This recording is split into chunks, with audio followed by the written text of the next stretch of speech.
2020. Wow, pressing for the prize. So let's read together Philippians 3, verses number 12 through verse number 14. I'm not saying that I have it all together, that I have made, but I'm well on my way, reaching out for Christ, who has so wondrously reached out for me. Friends, don't get me wrong. By no means do I count myself an expert in all of this, but I've got my eye on the goal where God is beckoning us onward to Jesus. I'm off and running, and I'm not turning back. Amen. It's good. Message Bible. It says, first of all, that I'm not saying that I have this all together. Can anyone say that? Can anyone say, I've got it together, Pastor? I've got it. I don't think anybody can claim that we really are there yet. I think we're still on our way there. I was halfway there at one point, then I lost ground, so I'm trying to get back to halfway there. You may be further along than me. If you are, then let me know, and because I'm looking at how to get there. But I'm on my way. Can you say that? I'm on my way. You got to believe that you're on your way. You're not where you used to be. You're not where you want to be, but you're on your way. You're not going to just stay here and just be in this place of wandering. We're going to continue with momentum, moving on our way upward to a better place.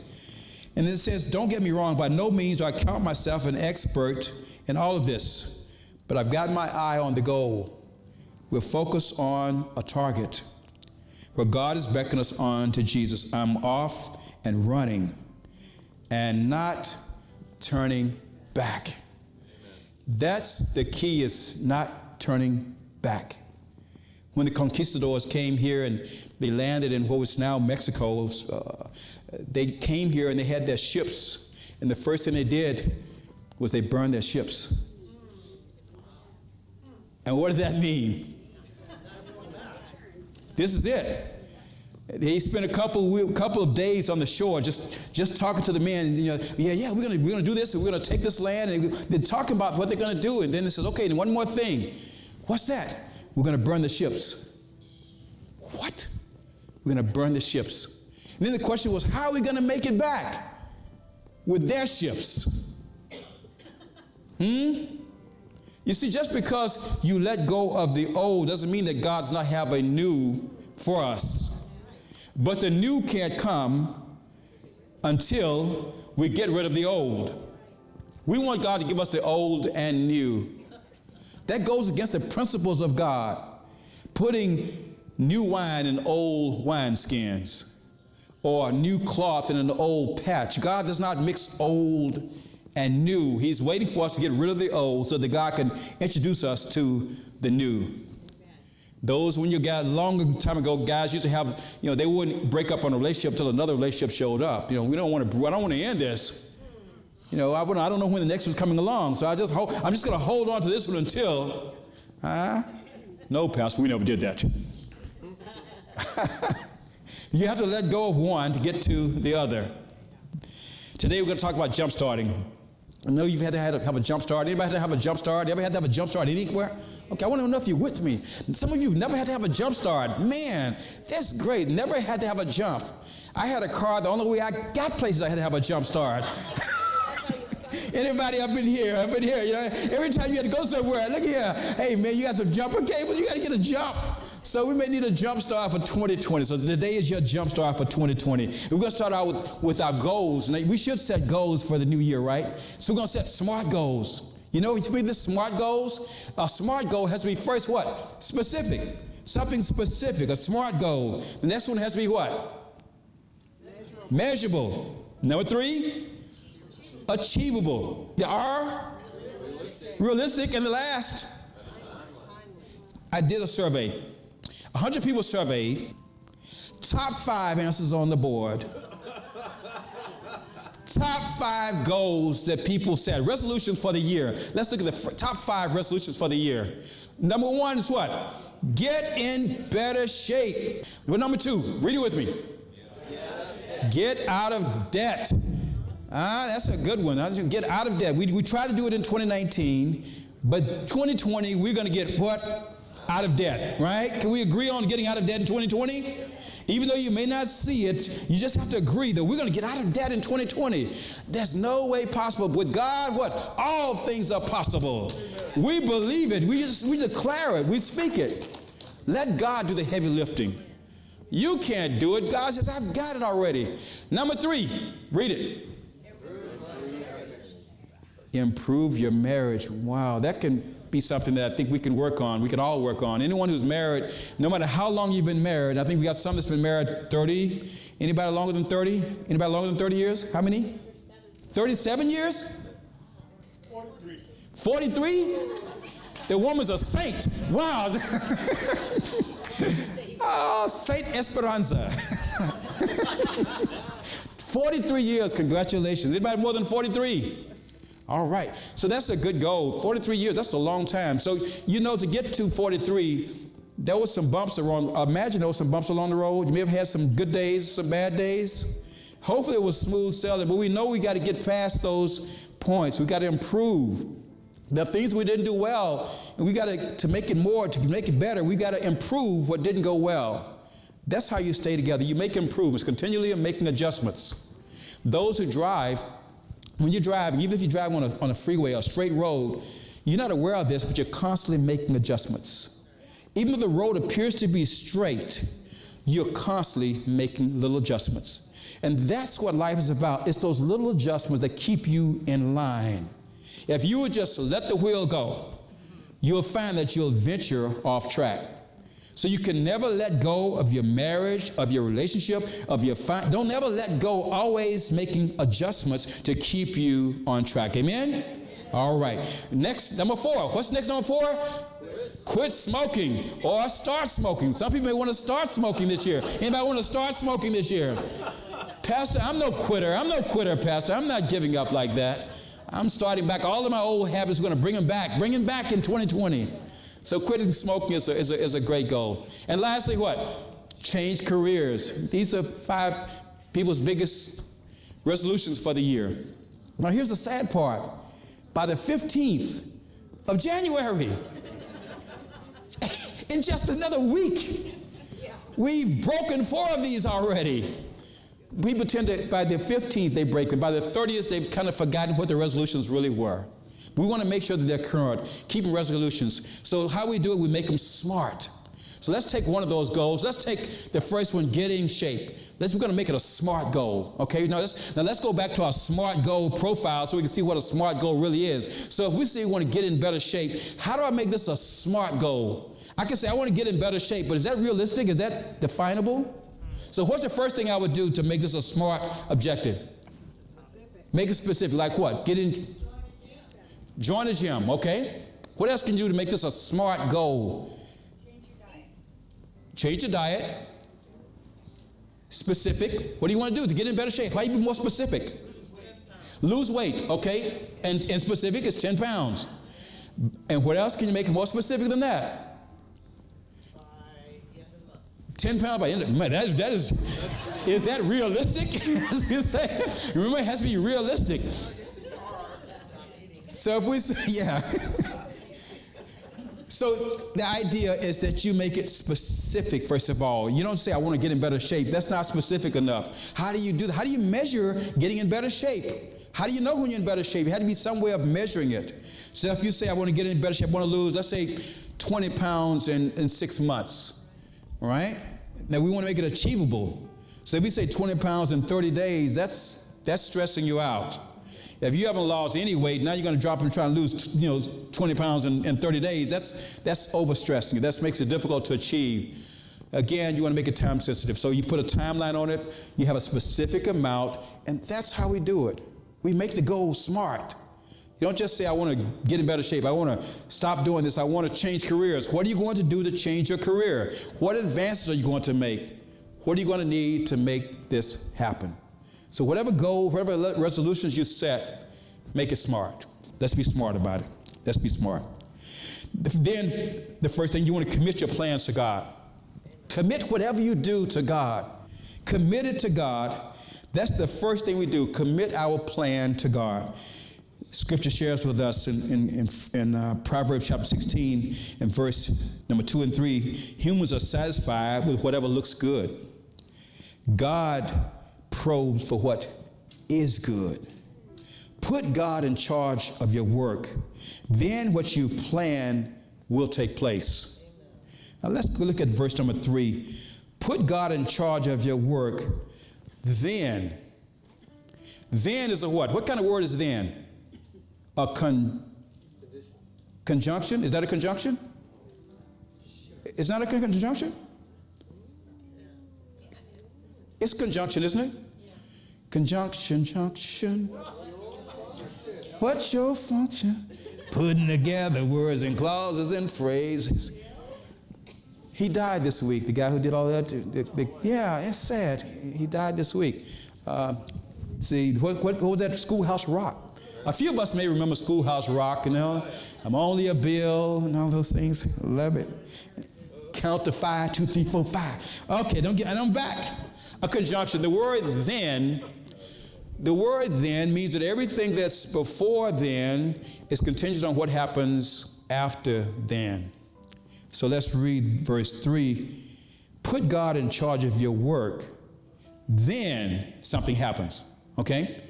That means the first thing you do is the first part. You put God in charge of work, then, if you put God in charge of work, then there's a result. That means the after of then, what you plan will take place. Do not put God in charge of your work. If you do not put God in charge of your work, then there's a different result. Sometimes we're getting a different result because we're not putting God in charge. We're praying about it. We're believing God for it. But are we really giving God charge? Are we allowing God to be in control of whatever we do? Then you're going to write it down. You're going to have it specific so it's written down. Those are ways that you commit this to God. You get it all, write the vision, the Bible says, make it plain. So once you've written down what you've got, you made it plain, you're specific about what you want. This is the blueprint for success. Yes. When you build a building, you start with a blueprint. The blueprint is actually the end result here. This is what we expect it to look like. And it's broken down to every trade, every component that needs to be done. So you know who comes in at what point. So our life has to be based upon some kind of blueprint. Your blueprint for the year is how you write it out. Can you imagine trying to build something without a blueprint? That would be chaotic because not much work would get done. It has to be organized. It has to be specific. So commit your plans to God. The next thing you have to do is know your limits. First of all, if there's something you need to have accomplished this year and you know your energy is low in the morning, don't try to start in the morning. Some of us need coffee, need to get started. You don't get started some don't get started till like 9 or 10 o'clock. You know, it takes that long for you to the brain cells to kick in. And, it takes so don't start trying to do things in the morning if morning is not your best time to do things. So know your limit. Know when you're at your best. Or evenings, if you're tired in the evening and you're trying to accomplish something, the evening may not be your best time when you're really worn out from all the work and efforts of the day. So choose the right time. Consistency is the key. Consistency is always the key. Don't try to accomplish everything in one day. It's the little bit over time that allows us to make the best results. Just consistency. It's not the one workout that you're going to do everything. It's the consistency of working out, consistency of planning, consistency of doing whatever you're going to do. Break it down and just be consistent. Over time, those little small changes amount to a big result. Big result. The race is not to the swift, nor the battle to the strong, but those who endure to the end. And look at 1 Corinthians chapter 9 and verse number 24. You've all been to the stadium and seen the athletes race. Everyone runs, one wins. And what do? Run to win. I'm reminded of this little girl named Jada McGee. Jada was 13 years old, and she was an outstanding track athlete. And the one thing that excited Jada the most was having her mother at all of her events. And anybody who's ever competed in sports, it's best when your parents are there watching you. There's something about whatever performance it was, you performed better, knowing that they were there and you had their support. Now, she was doing well all season, but her mother was deployed. She was in the military. She was deployed on a 3-year mission, and she missed all of her this season. All of her events she had missed. So it comes down to the championships, the championship event. And Jada was there in tears. Why? Because she wanted her mother to be there. Watch this. Let's go! Come on! Come on! Come on! Come on.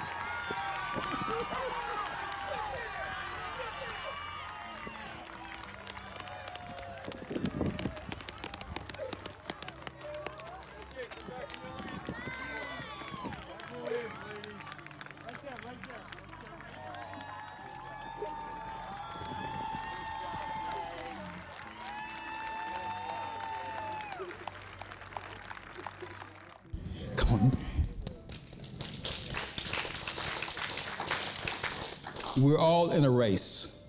As we live in life, we're in a race. We run our race to win. And it's not done until we get to glory. And I imagine that when it's all done, Jesus with his arms open out to us. That he's there waiting for us. That you've ran a good race. You've finished your course. You've kept the faith. We run every race to make him proud. I know you want your parents to be proud of you, and they are. You want your friends, your people around you to be proud of you, and they are. But know that you have a host of heaven that's cheering for you no matter what you do. They're saying, keep pushing on. Well done, that you can do this. And imagine those loving arms of Jesus there. Can you imagine what it's been like for Jada? She's going around the track, and she's ahead.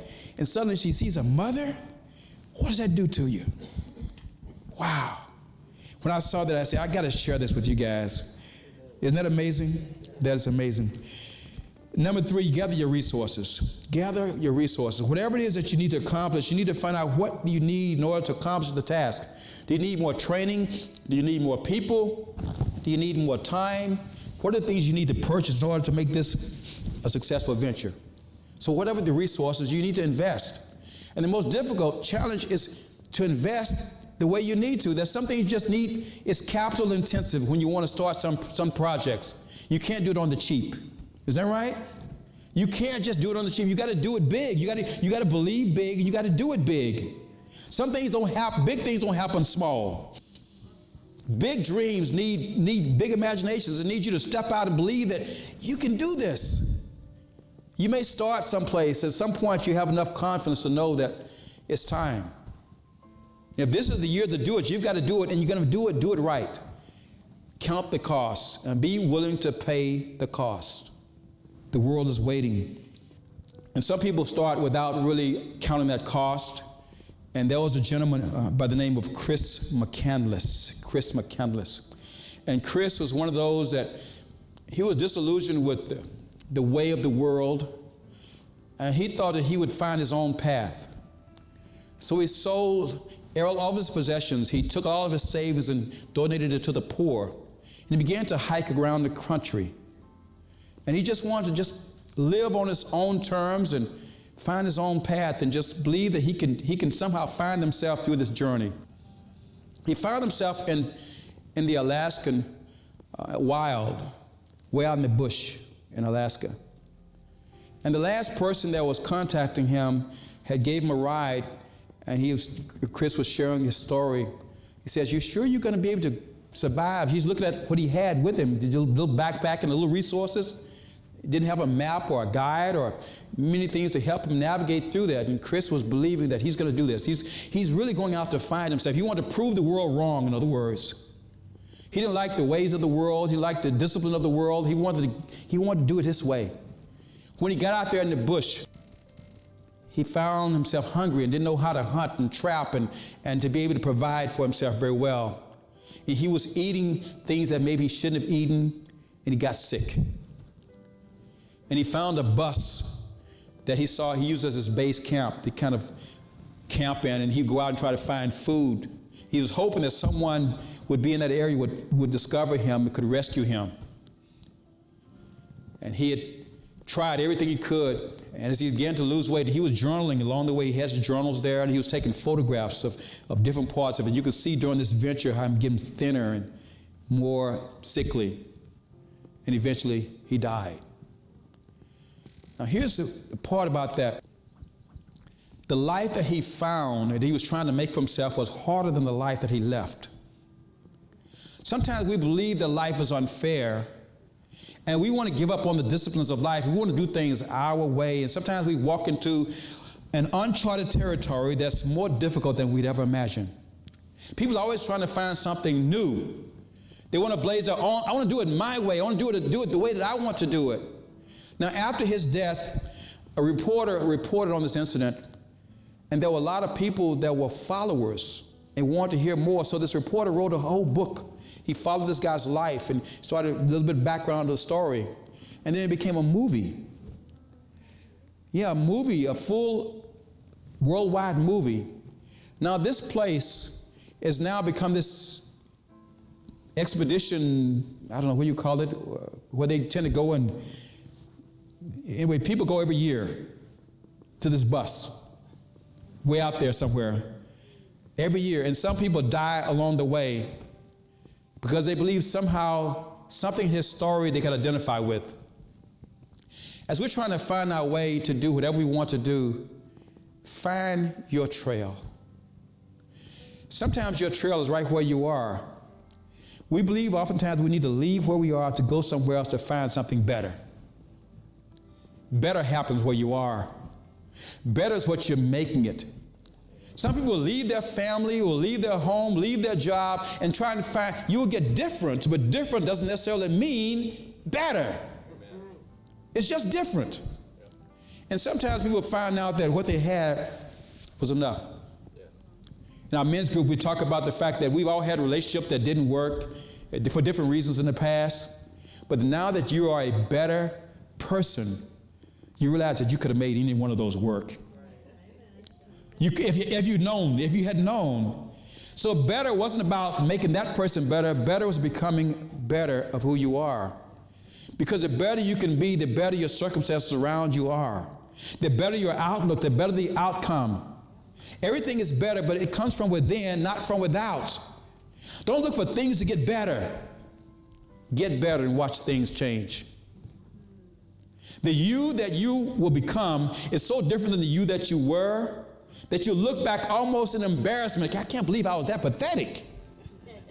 Because you've learned, you've grown, you're a better person.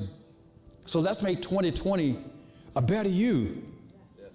Don't take the same you of last year into this year. What are you going to do better in 2020? We talk about even our growth track, which you've been having every Sunday. Growth track is not for somebody that's out there. Anytime you have an opportunity to improve and to learn more and to grow more in relationship with Jesus, you do that. Anytime something is presented, it's an opportunity for you to improve. Today we're going back to the beginning, knowing God. Our class today is all about knowing God, remembering that first time you fell into that relationship with Jesus. And I'm talking about that today, and I'm talking about why we do it, why you believe, and getting to know him more intimately and more personally.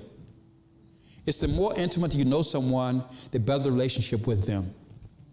You can know someone casually, but when you get to know them, really have time that you spend with them, and you start growing in that relationship, you'll find out that there's more that's trying to come to you. And the more we are, the more we give of ourselves, the more that God gives back to us. The more he gives back to us. Number 4, make yourself accountable. Make yourself accountable. When I grew up, there was a game we played called Be Spice. Be Spice. Anybody ever played Be Spice? That means that you're intelligent. It does. Because when I explain it in a moment, you're going to say, Pastor, that's the stupidest game I've ever heard of. Be Spice. Here's how bored we were. Now, a lot of people played Be Spice. Now, you get around friends, you say, you want to play Be Spice? You say, well, who's in it? And they name other people that's in it. Now, Be Spice means that whatever you say with a B, whatever word you say with a B, your friend has the right to hit you in the face or wherever he hits you until you say Spice. Until you say, see, I told you it was stupid, didn't I? So, say, where'd you go? Where you been? Well, I was just playing basketball. Boom, boom, I mean, Spice, you know, so you just say Spice. Whenever you say anything with a B, you have to say Spice, you know. So who's on the team? It's me and my brother, Spice, you know, so whatever. So you always send it with a B and you say Spice. And now, if you didn't know other people were in it, and you're talking about something else, and you said something with a B, I've been there, and boom, somebody else starts hitting you. Man, I didn't know you were in the game, Spice, so it's like that. So it's a stupid game. Now, here's how you got out of that game. The way you get out, you have to show blood. We were serious. We were gangsters, man.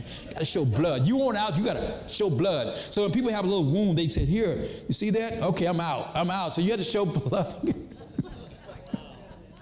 We were so bored back then. Huh? The reason why I say that, because I want us all to join a B-Spice group. No.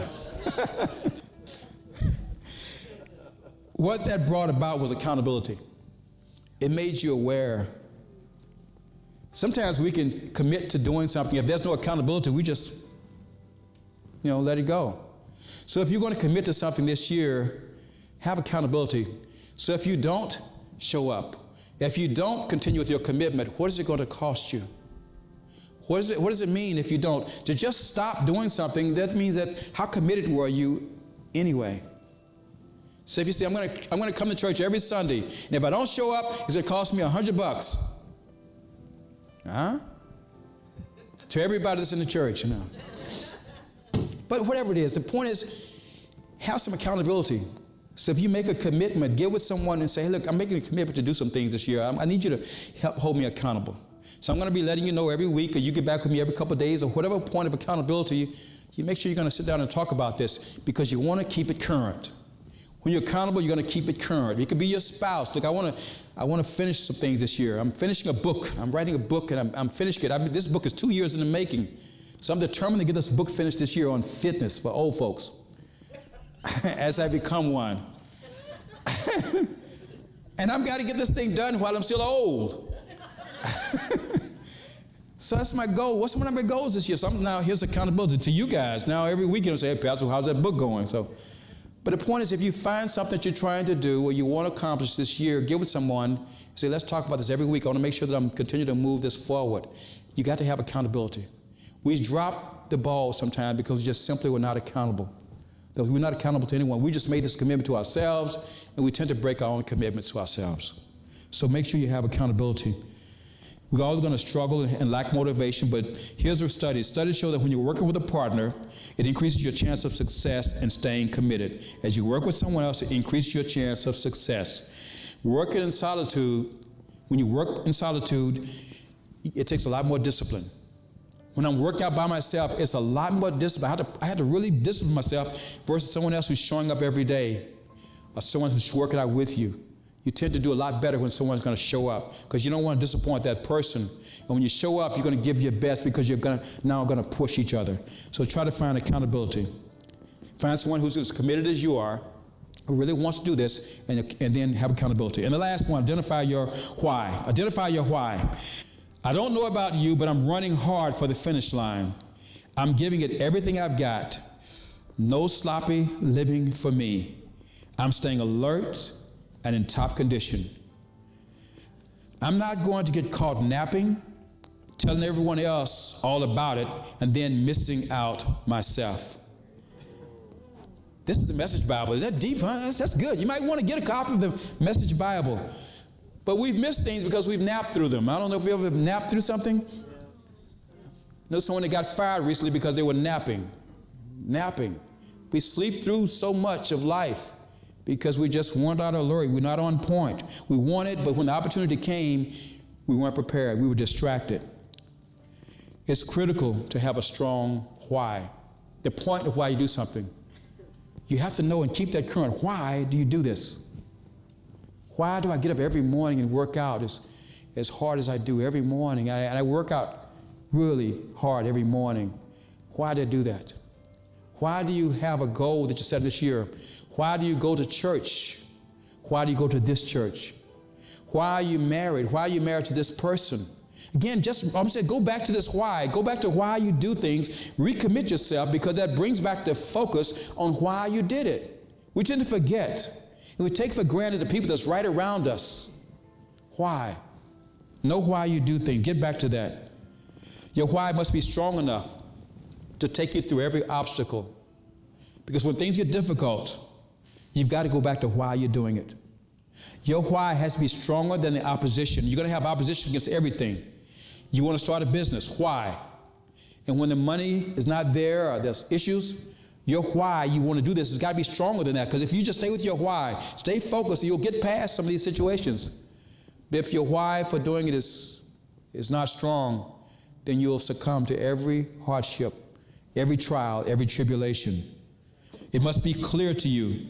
You must find the courage to stay motivated. And once you're clear and determined on the reason why, quitting is never an option. Once you set your goal to it, quitting is not an option. Quitting is not an option. You got to know deep down, we don't quit. We don't quit. It's not an option. It's not an option. Kanan started running track this week, and his first time running a sport. Now, we work out during the summers and stuff within gym. Running track is different muscles. So I'm always telling him, you got to eat first. You got to get up in the morning, you're going to eat. You know, but they don't eat. I'm not hungry, Dad. I'm good. I'm ready. So he tried to run track without eating anything in the morning. He hadn't eaten all morning.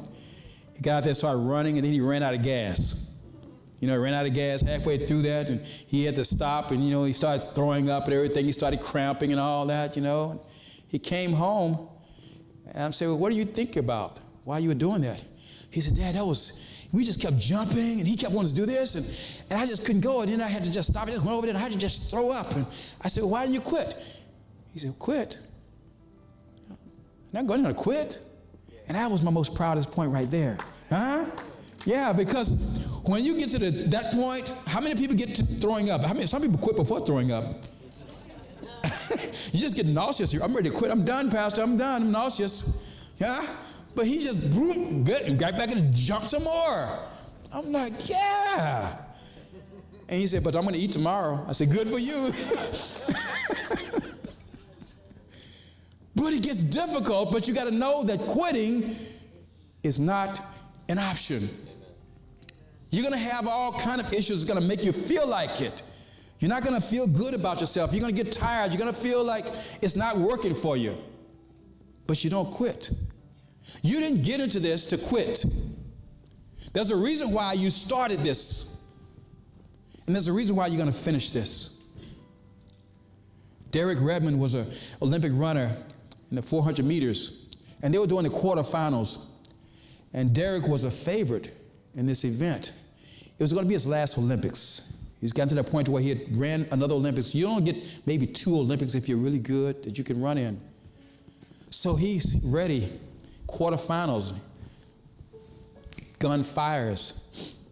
He starts off good. 100 yards into it, he pulls a hamstring. He collapses on the track. Frustration. What do? The stretcher bearers came to grab him and put him on the stretchers to kind of take him off. Derek pushes him away. He gets up. He starts hobbling.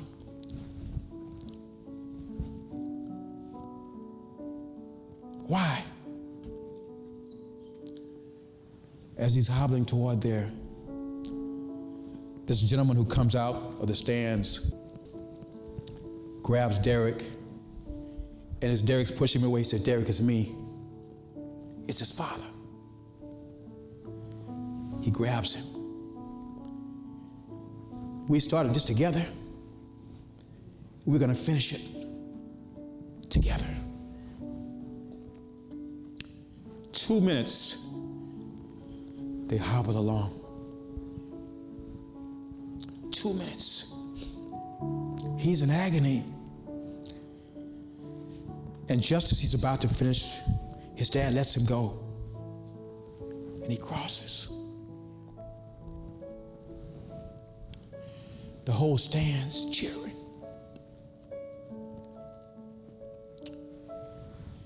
Last Olympics, his last opportunity. You don't get another chance sometimes. We pass this way but once. So if you can make a difference, do it today. If you can help somebody, help them today. If you're going to be a better person today. Make it right today. We will not pass this way again. Father, thank you. Thank you for your many blessings, seen and unseen. For you, God, are our strength, you are our rock, you are our salvation. Such a blessing to cross over, to be able to see a new day, a new year, a new ray of hope. Thank you for being our God, for being our salvation. So God, there's many times where we could have quit. There's many times we felt like giving up, but we thank you for never giving up on us. That we can have the courage to just keep going, just one more day. Oh God, what a difference a day makes. I pray for those who have to make some difficult decisions right now, that we step into 2020 into a storm. I pray for those who didn't see it coming. God, that you would give them the courage and strength to know that a tough beginning means sometimes a happy ending. For we know that all things work together for good. We know that you're making it work. Thank you, God.